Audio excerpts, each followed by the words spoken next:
Hello guys, this is Darko and welcome to Brave Bow Spotlight. So for those who are new in this series of video, this is actually a part, this video is actually a part of a bigger one.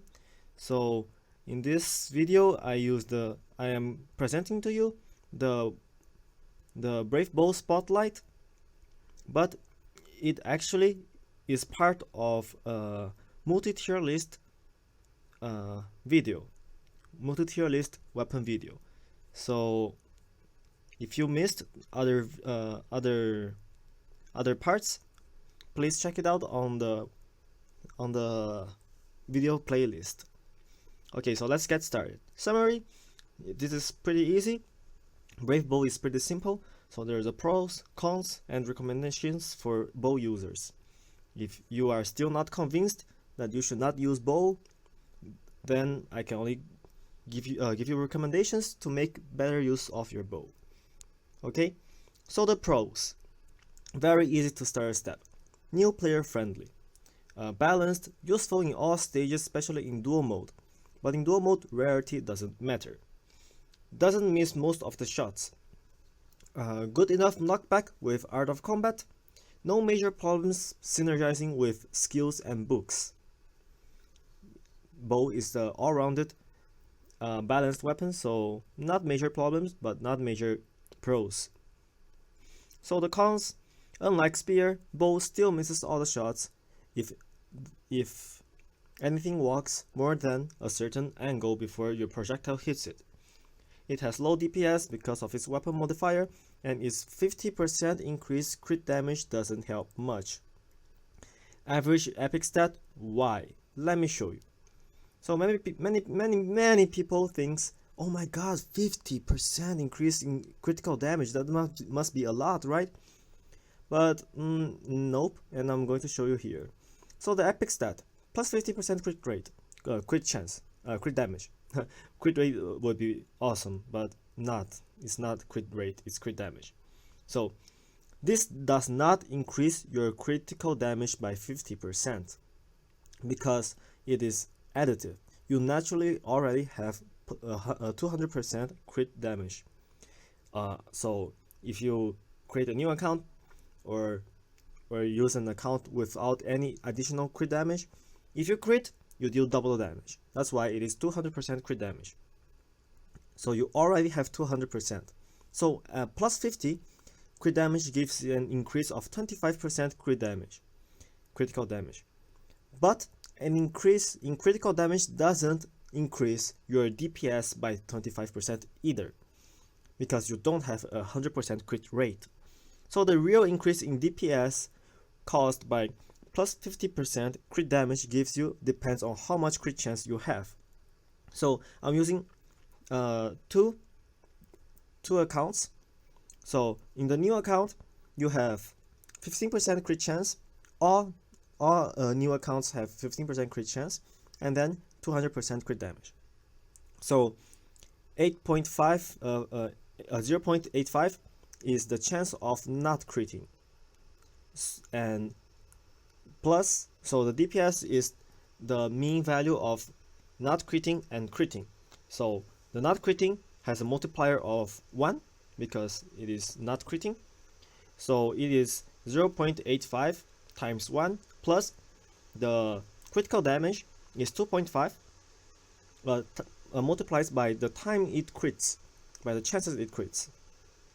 So that divided by 0.85 plus 2 times 0.15, that is the difference between having 50% crit damage or not.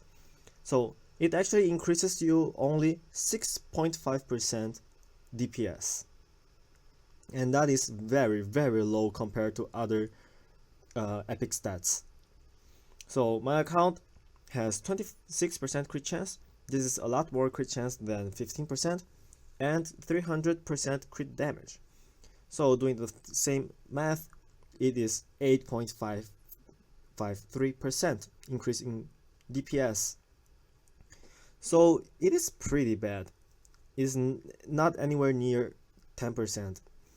But if you want to reach like the max efficiency this game gives you, so you want a full crit build, so you can reach 56% crit rate, adding everything in this game, like everything. So 15% from the base, 5% from runes, 11% from all hero global stats together, and hero stats, plus 20% from wolf ring, 2 wolf rings, and then plus 15% from ancient legendary art of combat. Ancient legendary art of combat. This is almost impossible to get. And 284% crit damage. I sacrificed crit damage in exchange for crit rate. So that is 200% base, plus 55 from hero global stats, plus 15 frozen bracelet, and plus 14 from runes. And all of that added up together, it gives you a 13.8% increase DPS. So at the very late game, you get only 13.8%.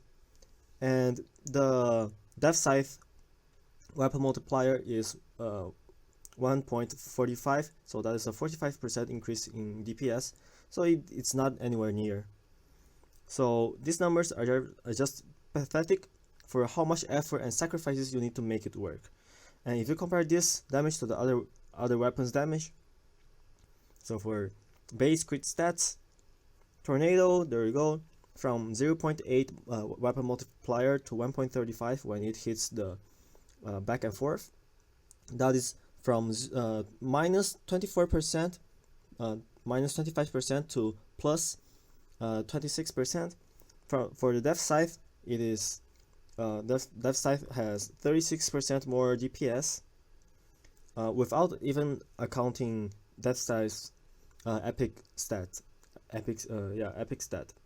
The spear from 1.2 to 1.56, that is 12% up to 46% increased DPS. So for my account, crit chance and damage, the numbers are a little lower for the other weapons because the higher your crit rate, crit chance, the better you use those 50% crit damage. So the numbers will be a little bit lower, just 2% lower. So as you can see, Tornado minus 26 to plus 24, Death Scythe plus 33, still a lot. Spear from plus 10% to plus 43.7%. So you must also be wondering, if I get Crit Master, that would make bow better, right? So if I get 1 Crit Master, plus 10% crit chance and plus 40% crit damage, base crit stats. With base crit stats, the Saw is minus 26%, Tornado minus 26 to plus 23, Death Scythe plus 32, a little bit lower than before, just 1% lower, minus than 1%. Spear from 9.83 to 42%, that is minus than 1%. So I didn't compare Staff because I'll be comparing it later on Staff Spotlight. So yeah, Crit Master does make bow better, but Death Scythe and Bright Spear still destroys bow. And this isn't even considering how the 50% crit damage has diminished returns. If you think using bow with Tyrannus level 80 with another 50% crit damage is a good idea, then you are making the same mistake twice. So I strongly I'm strongly against you using bow for end game. By end game I mean making it ancient legendary. Anything bow can do, spear does it better. If you are concerned for spear's lack of knockback, use art of combat and it fixes it. Not very much, but fixes it a little bit. And if you are using bow over spear because it has better knockback, then Death Scythe is a much better choice than bow. So for those that are too stubborn to change weapons or have an epic bow but does not have a green Death Scythe, I got some tips for you that you can make your build for bow. So my recommendations for bow users, the optimal build for bow is investing in more crit rate, so that the 50% crit damage has more chances to proc. For equipment and runes, Lion Ring is still better than the Wolf Ring unless you have a certain extreme combination of crit damage, crit chance, and plus percentage attack. I won't go into details for this one because bow is not worth using anyways. So just stick with Lion Ring. For my account stats, using Lion Ring and Wolf Ring is the same. But since there are more things that Lion Ring can multiply with the 5% attack, then Lion Ring is better. Some of the things that you can you get, some of the things cannot crit but can get attack. Other things, all of the things can get attack but not crit. So yeah, having attack is globally better, universally better. So don't sacrifice Ball Ring's defensive stats if you need them. Frozen bracelets are recommended for all weapons. If you feel you lack knockback, then go for Art of Combat. Art of Combat is generally a good choice for all weapons except Staff and Tornado. I know it does empower them, but has side effects for Staff and Tornado.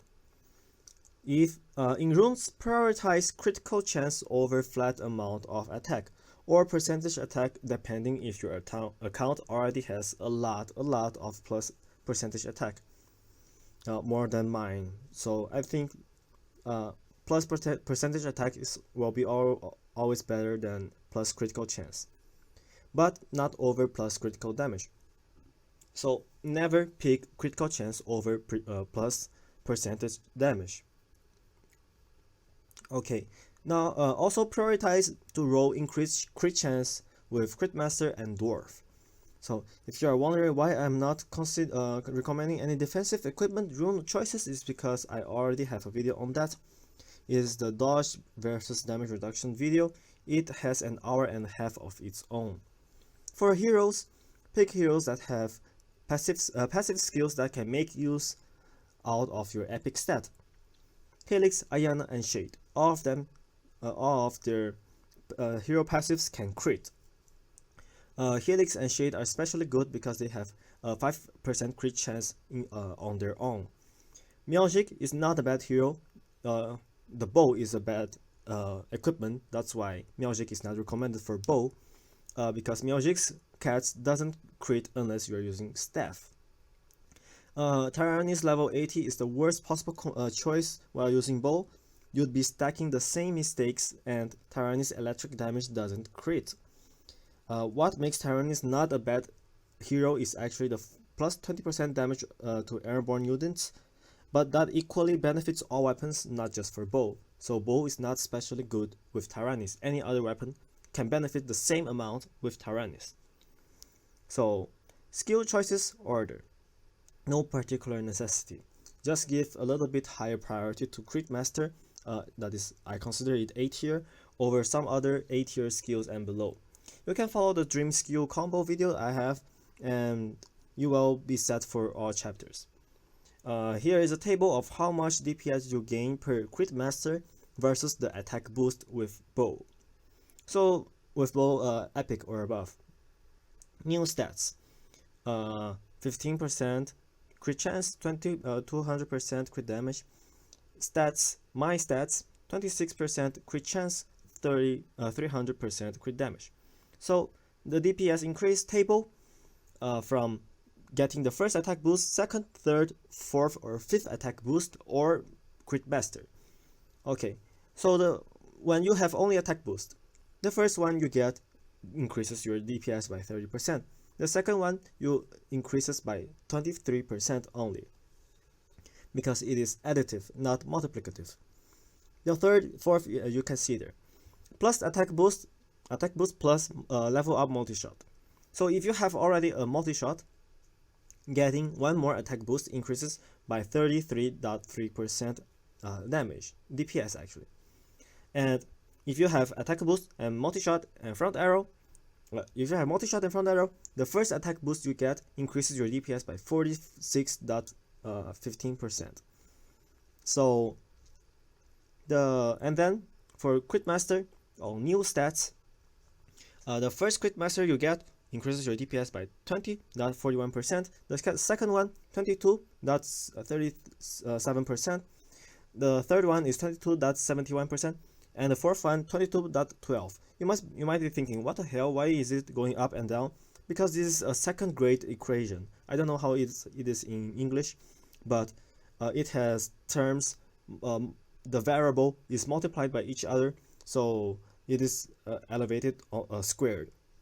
So that's why there's an arch, and the max efficiency is on the third. And then the Crit Master, it declines over time. Why is that? Because the max is before the first one. That's why it only declines. Because it is a second grade equation. So the ideal situation for bow boost skills is actually 3 attack boost and then all in on Crit Master. So, and that's it for the skills, hero, and equipment recommendations for bow. So this is the bow, the Brave Bow weapon spotlight. Where is it? Here. So the next video will be the saw blade. So please look forward to it. And there we go. That's it for this video. This is Darko Miku signing out. Bye.